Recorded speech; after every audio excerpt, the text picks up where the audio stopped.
প্রয়াত স্বামী অসীম কুমার সাহা বিগত 5 বছর পূর্বে কিডনি ও ফুসফুসের রোগে আক্রান্ত হয়ে মারা যায়। 2005 সালে আমার বিয়ে হয় ওনার সাথে। উনি 2007 সাল থেকে কিডনি এবং হার্টের রোগে আক্রান্ত হয়। ওনাকে আমি বিভিন্ন চিকিৎসায় ওনাকে নিয়ে বিভিন্ন জায়গায় ঘুরতে হয়। 2008 সালে আমার প্রথম কন্যা অর্পিতা সাহা লাবণ্য জন্ম হয়।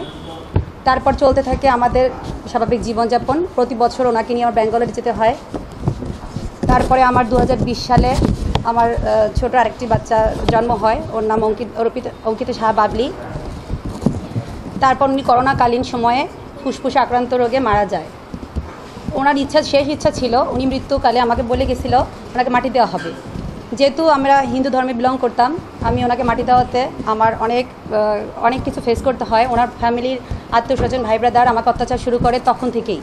পরে আমি ওটাকেও সফল হই ওনাকে মাটি দেওয়াতে। তারপর শুরু হয় আমার উপর অত্যাচার।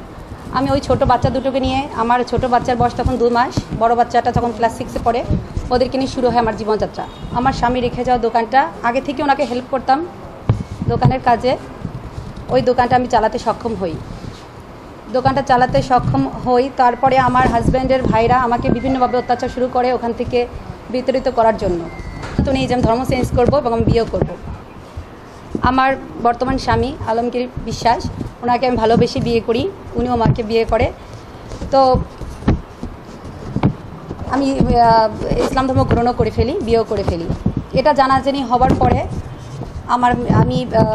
আমার মেয়ে, জামাই, আমার ভাসুর, দেবর, আমার ওখানে যারা আছে, বাজার কমিটির যারা সভাপতি, সেক্রেটারি, পুরো কমিটি, এরা আমাকে এক কাপড়ে বের করে দেয়। আমি আমার কোথাও ঠাঁই না পেয়ে আমি আমার ছোটো বাচ্চাটাকে নিয়ে আমার স্বামীর কাছে গিয়ে ঠাঁই পাই। তারপরে ফিরে এসে দেখি অসাধু লোকের সাহায্যে আমার দোকানে, আমি আমার যে যাওয়ার দোকানে তালা বেড়ে রাখে এবং ওরা ঘরে উঠায় দেয়।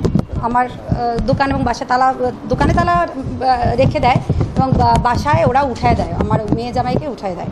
আমি বাসায় স্থান পাই না। আমার বাসায় ব্যবহৃত কাপড় চোপড়, আমার বিয়ের সময় আমার বাবা যে ফার্নিচার দিয়েছিল সেগুলো এখনও ওখানে আছে। আমার আমি দোকানটা খুব কষ্ট করেই চালাই, যেহেতু আমার একবার ডাকাতি হয়ে যায়, আমার কোনো হেল্প পাই না কোথাও থেকে। আমি নতুন করে আবার শুরু করি। তো মোকামি অনেক দেনা হয় কোরবানি উপলক্ষে, যেহেতু সামনে আমি যখন বেরোয় আসি তখন কোরবানির আগ মুহূর্তে রোজার 15টা রোজার পরে আমার এই সমস্যাটা হয়। তো কোরবানি উপলক্ষে আমি কিছু মাল উঠাই, যে মাল উঠানোর পরে এইভাবেই তো ব্যবসাটা চলে প্রতিনিয়ত। মাল উঠানোর পরে আমি সেল দিই, দেন আমি টাকাটা মোকামে পেইড করি।